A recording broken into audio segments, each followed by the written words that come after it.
couple of weeks ago, I went to the south of France, to the Côte d'Azur.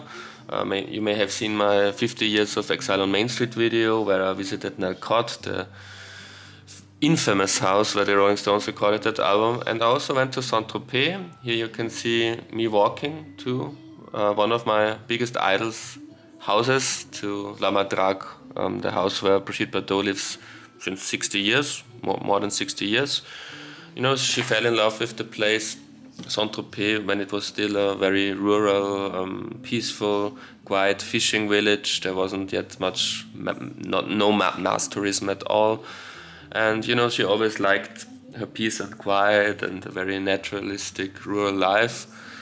So it's a bit ironic that, you know, Saint-Tropez turned into this jet-set mass tourism spot because of her, because she moving to that place. But, you know, when you leave, you have to leave the center of Saint-Tropez and walk for, you know, almost 2 hours. Those, as you can see, very countryside kind of ways and across beautiful beaches. So it's remote, and it's not in the area of Saint-Tropez where lots of loud things are happening. It's still, you know, a very peaceful, nice place. It really breathes her spirit, I would say. And yeah, here you can see the way to La Madrague, and here at the background you can see it already. And I walked to it, and yeah, the walk alone was a very magical thing. You know, I was on my own. I took that holiday alone. And it was really nice to have like a meditation. So that's her house. That's her front door. Now we've arrived at La Madrague. That's the front door of La Madrague. One of her most iconic songs is also called La Madrague. It's a song that songwriters she was friends with wrote for and about her in being in that place. Great song, you should check it out. You should also check out the movie that made her world famous and God Created Woman, which also takes place in Saint-Tropez. We've already seen in that video some places that where scenes of that movie took place, you know, the beginning of the video. And that movie was in twofold ways important to her or for her, because it made her famous, as I said, but also she discovered Saint-Tropez through that filming and you know, bought that house. Like I said, almost more than 60 years ago she bought that house. The movie came out in 1957, I think.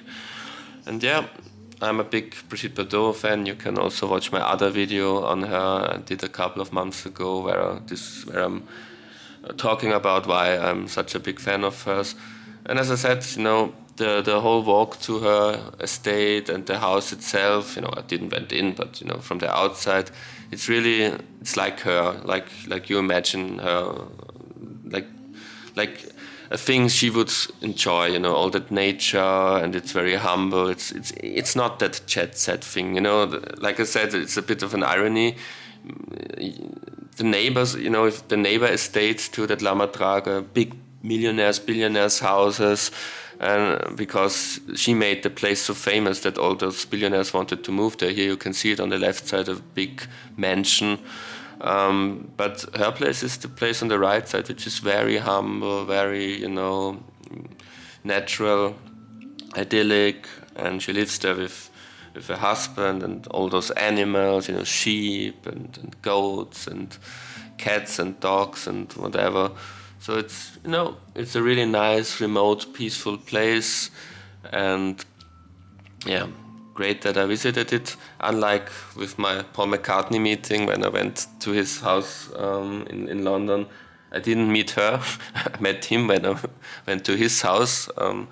But she, you know, she was probably like 30 or 40 meters separated from me when I made that video, because she usually doesn't leave her house very often. Maybe she sat in the garden. But she didn't get out of the house and say hello to me. But still, it was great, you know, great day in Saint-Tropez. Great that I visited it. And yeah, La Madrague, the iconic place where Brigitte Bardot lives since more than 6 decades now. Thank you very much for watching.